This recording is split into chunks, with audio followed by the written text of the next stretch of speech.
Alexis Moncayo y Licenia Espinel comparten un diálogo con el invitado. En Punto Noticias hablamos de...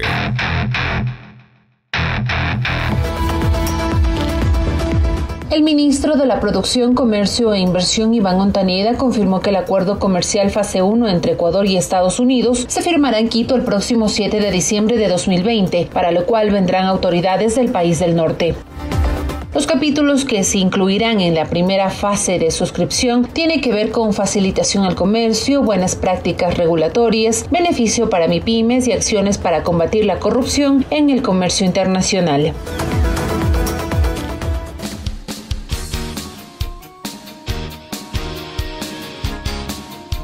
Siete de la mañana con 40 minutos, 7:40 en Punto Noticias, primera emisión. Saludamos con Daniel Legarda, viceministro de Comercio Exterior. ¿Cómo está, Daniel? Buenos días, bienvenido. Gracias por acompañarnos en Punto Noticias a través de Pichincha Universal. Le saludamos a Alexis Moncayo y quien le habla, Licenia Espinel. La próxima semana, como lo anunciamos en nuestra introducción, se firmará este acuerdo de primera fase con Estados Unidos en la capital de la República. ¿Quiénes van a intervenir en esta suscripción de este acuerdo y en qué consiste este acuerdo? ¿Cuál es el beneficio para el país de firmar este acuerdo de primera fase con los Estados Unidos? ¿Cómo está? Buenos días, bienvenido. Hola, Licenia, Alexis, muy buenos días a la audiencia de Radio Pichincha Universal, sobre todo en la provincia de Pichincha. Muchas gracias por este espacio para poder conversar de estos temas que son muy importantes para el país y este último acontecimiento en particular que ha sido bastante relevante. Como se mencionó en la introducción de la noticia, tenemos ya terminado la negociación de la primera fase, lo que se denomina primera fase del acuerdo de Ecuador y Estados Unidos. En la práctica, la herramienta es un protocolo que incluye las 4 materias mencionadas. Ahora las vamos a profundizar un poco más, simplemente para tener en el contexto que esta corta negociación se dio luego de que en la reunión del TIC, el pasado 10 de noviembre, en la reunión del Consejo de Comercio e Inversiones, por sus siglas en inglés es TIC, de mutuo acuerdo los dos países, el USTR por sus siglas en inglés, representado por el USTR, que es la oficina de comercio de la presidencia de ese país, y el Ministerio de Producción, por el lado del gobierno de Ecuador, acordaron avanzar en esta lo que se denomina esta primera fase de acuerdo, de cara a un acuerdo integral, de cara a un acuerdo completo que se tiene que dar más adelante. ¿Por qué ahora avanzamos solamente con estos puntos y no con todo un acuerdo integral? Porque para avanzar con un acuerdo integral que incluye el capítulo de acceso a mercados, que es en donde se discuten los aranceles y los términos en los que ingresan las mercancías, se necesita, entre otros temas, se necesita en ese país, en Estados Unidos, de la autorización previa del Congreso de ese país. Funciona un poco diferente la política comercial de cómo la tenemos acá en la región. Entonces, eso todavía va a tardar un tiempo. Estamos también trabajando dentro de ese aspecto con el Congreso para posicionar a Ecuador dentro también de la buena imagen que tiene hoy día, pero profundizar la necesidad de alcanzar ese acuerdo integral. Sin embargo, los 4 temas que estamos avanzando ahora no requieren de esa aprobación del Congreso y es por eso que podemos dar ese paso. Y finalmente ha sido una negociación, como digo, corta, pero que va a ser importante y positiva para el país justamente por los temas que vamos viendo. Antes de profundizar en cada uno de los temas, ahí me gustaría hacer más bien una pausa para ver si ustedes tienen alguna pregunta o comentario. Yo le decía a Daniel que qué personas o qué representantes del gobierno norteamericano van a venir a la suscripción de este acuerdo. Es verdad, Licenia. Le contesto eso brevemente. Está viniendo la máxima autoridad del USTR. El USTR es United States Trade Representative, es la oficina del Ejecutivo, de Comercio Exterior del Ejecutivo, es la máxima autoridad en temas de comerciales. Y viene su máxima autoridad, que es el embajador Robert Lighthizer. Está viniendo además con el segundo a bordo o el subdirector de la agencia, que es el embajador Michael Nemelka. Vienen esas 2 personas más un pequeño equipo de apoyo de ellos, pero es la máxima autoridad a nivel de comercio. Y por nuestro lado estará el ministro Iván Ontaneda, quien es la contraparte para la firma del acuerdo, pero además estarán otras autoridades, embajadores de ambos países, el canciller, entre otras autoridades, el presidente de la República también. El evento se llevará a cabo el 8, la firma es el 8, finalmente se confirmó que será el 8, martes 8 de diciembre. Así es que es una excelente noticia para el país. Viceministro, ¿cómo está? Muy buenos días. Esa buena noticia ¿qué beneficios le va a traer al país? Digamos, en concreto, ¿qué es lo que va a ganar el país con este acuerdo que va a firmar la próxima semana? Buena pregunta, Alexis. Vamos viendo cada detalle de los 4 temas que están incluidos ahora para que la gente que nos escucha comprenda mejor los beneficios que trae. Este acuerdo de primera fase tiene 4 capítulos que son facilitación del comercio, buenas prácticas regulatorias, acceso a MIPYME, o beneficios para MIPYMES y lucha anticorrupción. Como decía, esos son 4 que ahora sí podemos avanzar. Los otros capítulos relativos a aranceles, acceso a mercados, esos nos toca esperar la autorización. Vamos con el primero, facilitación del comercio.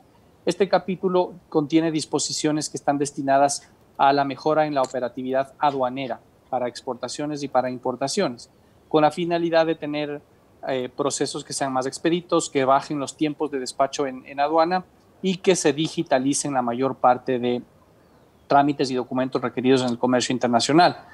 Nuestro país ha hecho avances importantes en esta materia. Desde el 2019 somos parte del Acuerdo Mundial de Facilitación del Comercio de la OMC, de la Organización Mundial de Comercio, y por lo tanto han habido avances, hay algunas disposiciones que se han puesto también para avanzar en ese sentido. Trámites en ventanilla única, que la mayoría de instituciones estén conectadas a ventanilla única, transparencia para ver en línea los trámites, incluso posibilidad de pagarlos en línea, por ejemplo, pagar el certificado fitosanitario, pagar el certificado de origen, pagar los diferentes requisitos de las entidades públicas que se requieren para exportación o para importación en línea, y lógicamente que los trámites estén en línea. Asimismo, otras disposiciones sobre el despacho anticipado de mercancías y demás, que lo que redundan esto es en una reducción de tiempos y también en una reducción de cargas, porque al hacer todo digital, más aún en un mundo de pandemia, vamos a reducir los costos y los tiempos, y esto beneficia particularmente a las MIPYMES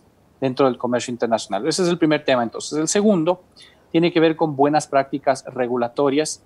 ¿Con qué se come buenas prácticas regulatorias? Me han preguntado por allí. Estos son estándares internacionales que han sido promovidos por varias entidades con la finalidad de que la regulación que recae sobre el sector productivo, por ejemplo, reglamentos, acuerdos ministeriales,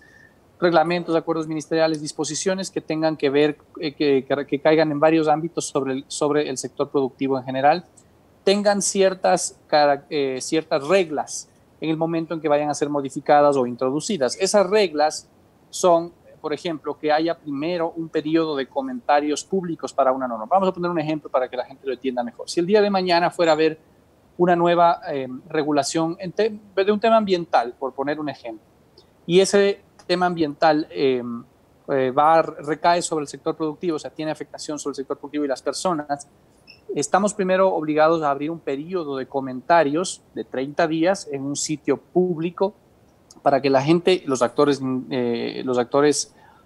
interesados puedan acceder al proyecto de ley, que todavía no es ley, es proyecto de reforma o de reglamento, puedan hacer los comentarios del caso, comentarios que deben ser sustentados y sobre la materia, es decir, no debe ser así porque hay los datos estadísticos que reflejan que está mal direccionado, por ejemplo, o que reflejan que debe ser más duro el direccionamiento, pero siempre sustentado.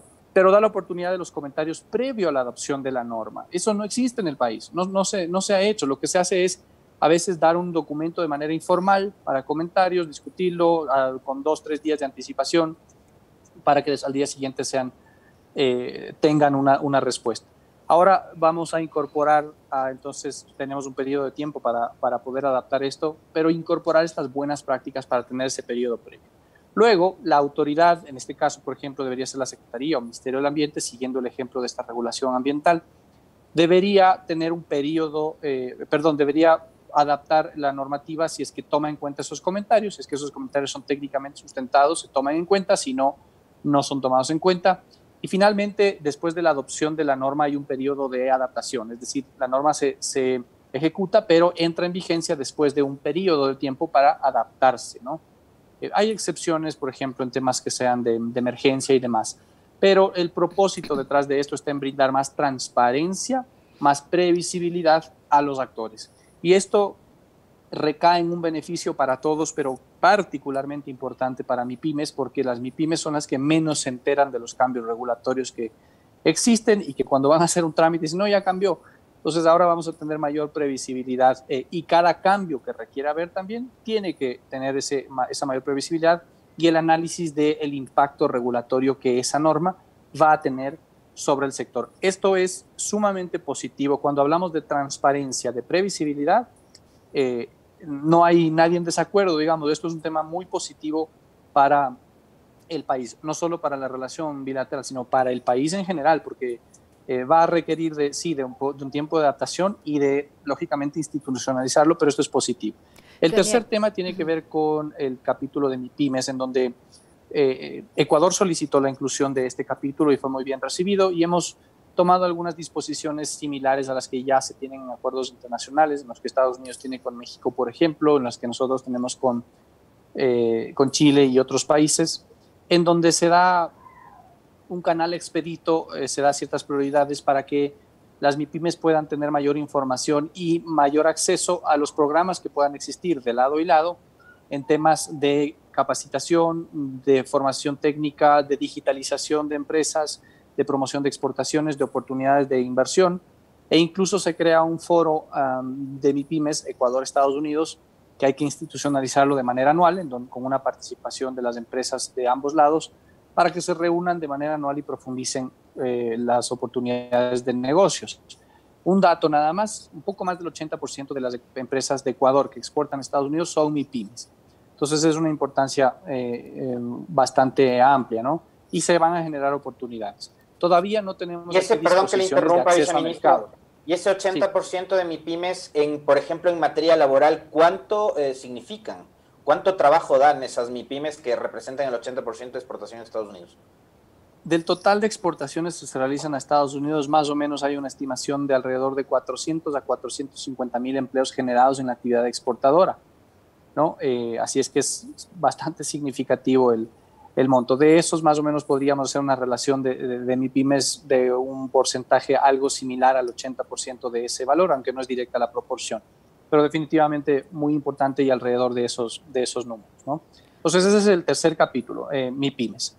Y el cuarto, finalmente, es sobre disposiciones anticorrupción. Esto fortalece la lucha anticorrupción, pero está limitada a los temas de comercio exterior. Nosotros no podemos topar otros temas. La lucha anticorrupción es muy amplia, pero aquí sí se hacen alusión a algunas acciones dentro del comercio internacional para dotar de ciertos registros de información cuando se requieran en transacciones de algunas empresas, de algunos actores, que pueda ser necesitada cuando surja alguna duda, algún riesgo.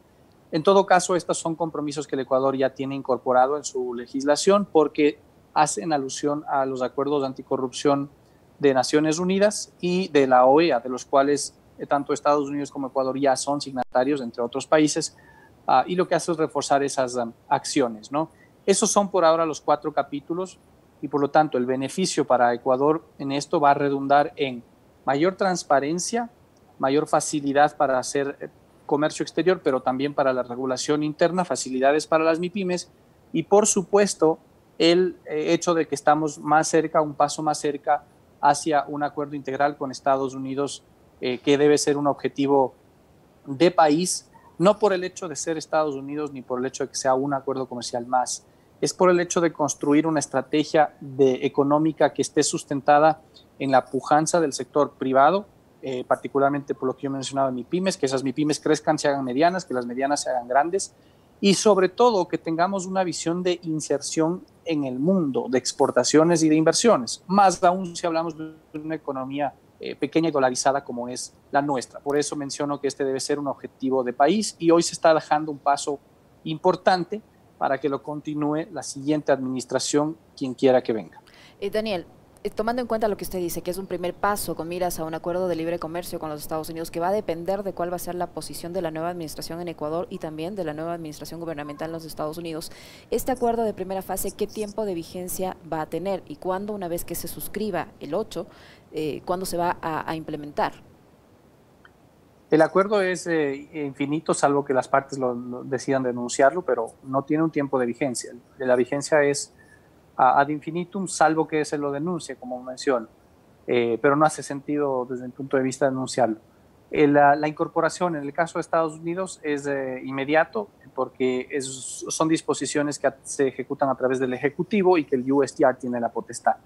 En nuestro caso tiene que pasar a Corte Constitucional, luego de ser aprobado por el COMEX, tiene que pasar a Corte Constitucional y la Corte Constitucional es la que decidirá si es que debe ser o no ratificado por la Asamblea. Menciono esto porque finalmente, como es limitado y hay disposiciones más cortas, finalmente allí se decidirá si es que es o no necesario ratificar esto, o si básicamente lo que la Corte interpreta es que esos son compromisos que ya están incorporados en nuestra normativa internacional y que por lo tanto son disposiciones que las puede ejecutar tranquilamente a través del Ejecutivo. Pero eso se decidirá más adelante. Esperamos que sea pronto, no obstante, por lo que yo he mencionado del beneficio que trae directamente para la transparencia y previsibilidad en Ecuador y lógicamente de cara hacia un acuerdo con Estados Unidos, ¿no? Esto va por encima, por eso menciono tantas veces política de Estado, esto está por encima de los cambios administrativos tanto en Estados Unidos como en Ecuador. Esto se trata de temas que se discuten a nivel global, que son nuevos entendimientos. Estos temas no han sido incorporados antes en acuerdos comerciales, sobre todo el de buenas prácticas regulatorias, es nuevo. Y es positivo, no puede sino ser positivo para el país el dotar de mayor transparencia y previsibilidad a la normativa. Entonces, yo pienso que esto está por encima de los cambios de administraciones, de las elecciones inclusive, y eso es bueno porque marca institucionalidad, marca política de Estado de hacia dónde debe dirigirse el país. Y lógicamente estamos en un paso, como he mencionado también, un paso más cerca hacia un acuerdo integral.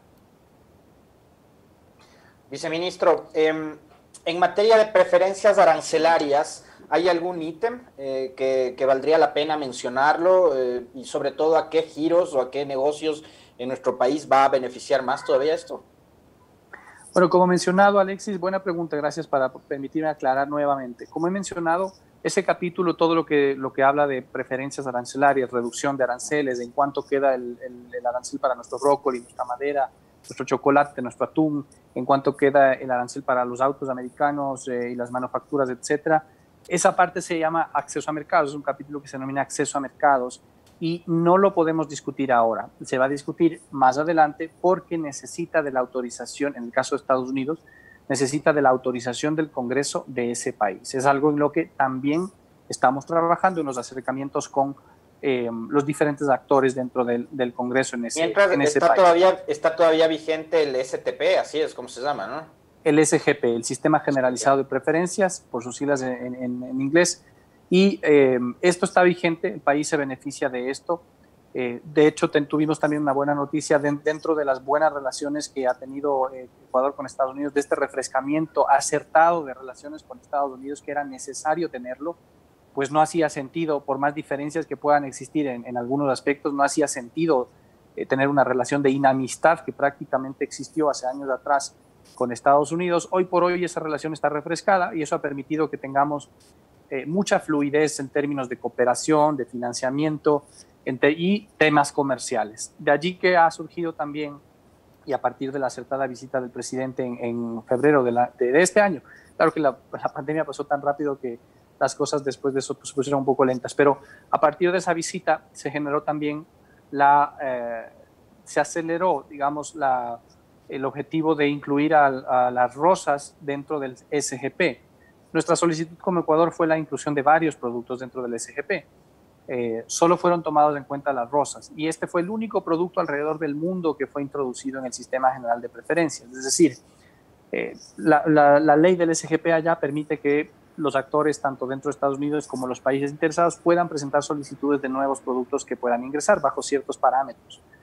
De esto presentaron alrededor de 30 países en el mundo. El único producto y país que fue tomado en cuenta fue Ecuador y las rosas. Lamentablemente el brócoli, el atún y las alcachofas que solicitamos no cumplieron con las condiciones para poder ser tomados en cuenta, pero las rosas sí, y a partir del 1 de noviembre no pagan arancel para el ingreso a los Estados Unidos gracias a que están cubiertos por el Sistema General de Preferencias. Este Sistema General de Preferencias, este SGP, es una concesión unilateral que la da Estados Unidos a alrededor de 130, 120 países en el mundo, incluyendo Ecuador, pero no cubre el universo de productos. En nuestro caso hay alrededor de 300 productos que están incluidos allí, pero por ejemplo tenemos productos como el atún, como el brócoli, como la cerámica, como la madera, entre muchos otros que no están cubiertos por este sistema de preferencias. y adicionalmente estos mecanismos tienen que ser renovados cada cierto tiempo. Ahora al final del año vencen las preferencias arancelarias el 31 de diciembre y si bien hay una previsión de que se va a renovar, que tardará 2 o 3 meses con un efecto retroactivo, de todas maneras los actores están sujetos a esta renovación que se tiene que dar cada 2, cada 3 años y en el tiempo estos sistemas unilaterales o unilaterales de concesión tienden a desaparecer o a disminuir sus beneficios. Esto es parte por lo cual debemos buscar ese acuerdo también con Estados Unidos de más largo plazo, en donde ya no tengamos que preocuparnos de una renovación cada 1, cada 2, cada 3 años, sino que ya sepamos que tenemos una consolidación en términos del acceso a nuestros mercados. Pero esta va a ser un tema que tenemos que sí ahondarlo en la discusión más adelante, ahí el 2021 luce prometedor, y por lo tanto también allí se abordarán los productos que tienen sensibilidad. Que hay productos sensibles, en toda negociación los hay.